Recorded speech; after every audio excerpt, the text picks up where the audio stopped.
ఏంటి మమ్మీ ఎవడీడు? అవునా?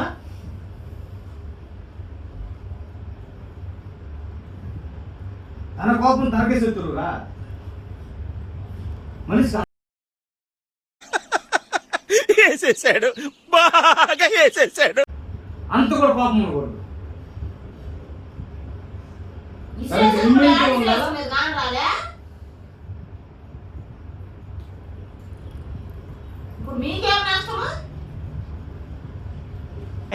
గయా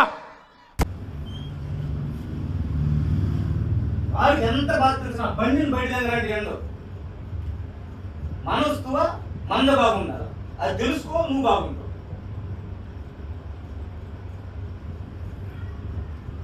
ఎప్పుడు తెలుసుకుంటావు నువ్వే? నా కోపాలు రావు, నా విసిరి నాకు లేము.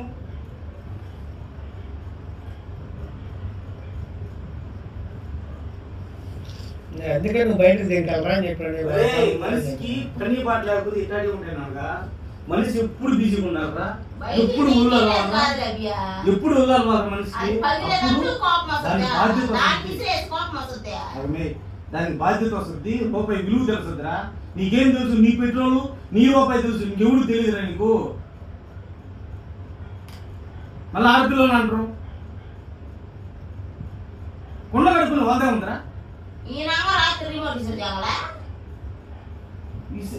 రూమ్ అంటే పోయింది మా బుధవారం ఇది ఎంత నీకేమన్నా ఏమన్నా ఒకవేళ మనకాడ కానీ సంవత్సరం ముందుగానే అయితే వస్తే మనకు అంత బాధ లేదు. ఇప్పుడు ఎట్లా చేస్తావు నువ్వు? ఏం చేస్తావు? నేను నువ్వంటే స్కూల్ నువ్వు బాగాలేదు కాబట్టి నేను కట్టుకుంటాను. నువ్వు తెస్తావు దీన్ని. మనిషి మాట అంటే బాధపడే ముందు దానికి ఆలోచించాలి. వీడికి ఎందుకు ఇంతలా మండుతుంది, నా వల్ల ఏమవుతుంది అని చెప్పేసి. ఎందుకు నాతో మాట్లాడలేకపోతున్నాడు, చూడలేకపోతున్నాడు, నేను పడటం లేదు. మనిషి వంగాలి, కష్టపడాలి.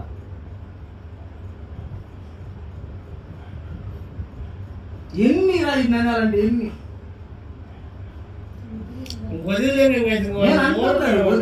బాధపడుతుంది. వాళ్ళు బాధపడదు, నేనే వాళ్ళు బాధపడుతుంటారా? వస్తువు మీద వాడిదే కదా, నూడిది వాడిదే కావాలని నేను కావాలని చెప్తున్నాను. ఇప్పుడు నేను అంత కోపం మంచిదే అంటున్నా. మంచిదేనా? నువ్వు చెప్పరా? ఒక్కసారి ఏం పోయిందిరా? ఇప్పుడు వస్తువు అది మగోడు పని. పల్లెలు ఇస్తే తినటం, తాళాలు ఇస్తే తినటం చెడిపోకూడదు. అది చెడిపోతుంది. మన దగ్గర తెచ్చుకుంటాం, మనమే తెచ్చుకోవాలన్నా ఇంకోడని వస్తుందా?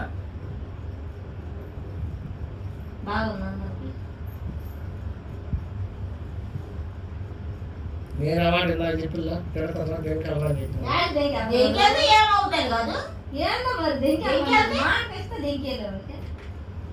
వాడి పోయి వాడికి తెలియదు, వాడు తప్పేది వాడు తెలియదు. వాడు దించాడు, ఇంకేది ఏం చేస్తారు?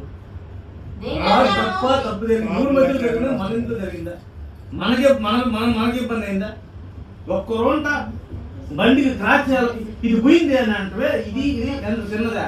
60,000 రూపాయలు టీవీ ఇప్పుడు కనీసం 35,000 రూపాయలు పెడితే కానీ ఇది ఇది ఇది రాదు.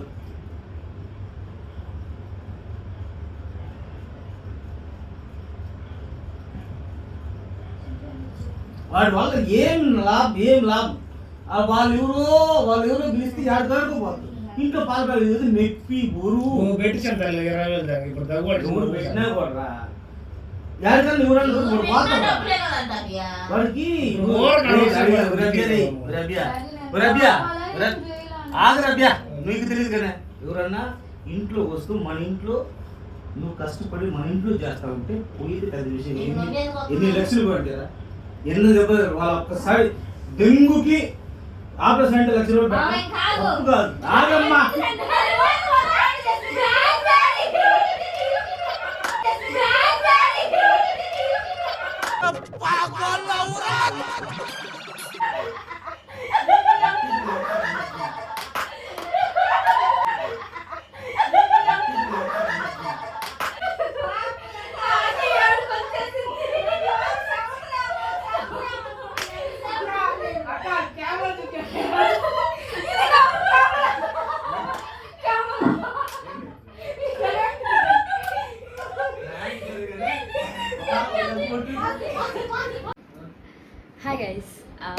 సక్సెస్ఫుల్గా అయితే ప్రాంక్ అయితే అయిపోయింది.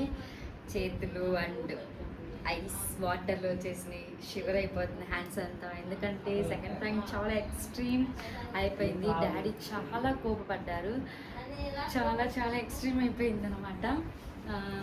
మేము ఇంకా చెప్పవలసినంత స్టేజ్కి వచ్చేసింది, ఎందుకంటే డాడీ చాలా ఎక్స్ట్రీమ్ కోపపడ్డారు. సో చాలా బాగా వచ్చింది. బట్ ఫస్ట్ ప్రాంక్ వచ్చి మమ్మల్ని ఫ్లాప్ అయిపోయింది. తిరిగి మాకు ప్రాంక్ చేశారనమాట చిన్న డాడీ. సో అలా అయింది. ఇప్పుడు చాలా ఎక్స్ట్రీమ్ కోపంలో ఉంటుంది ఫ్యామిలీ మొత్తం. ఇది సెట్ అవ్వాలంటే కొంచెం టైం పడుతుంది కంపల్సరీగా, ఎందుకంటే ఫస్ట్ టైం కదా మన ఇంట్లో ప్రాంక్ చేయడం ఇలాంటివన్నీ. సో అందువలన ఓకే. అండ్ ఇంత కష్టపడుతున్నా అంటే తిట్టులు, మళ్ళీ మా తమ్ముడు తిట్టించుకున్నది ప్రతి ఒక్కటి మీకోసం మాత్రమే. అండ్ మా తమ్ముడు తిట్టించుకున్న దానికోసమైనా ఇది చాలా యూస్ పోవాలని కోరుకుంటున్నా. And please like, share and do subscribe. And తప్పకుండా కమెంట్ చేయడం మాత్రం మర్చిపోకండి. తప్పకుండా బెల్ ఐకాన్ క్లిక్ చేసుకోండి. ఏది మర్చిపోకుండా అన్ని వీడియోస్ షేర్ చేసేయండి. Thank you, bye bye. It's Monica from Modi's moments.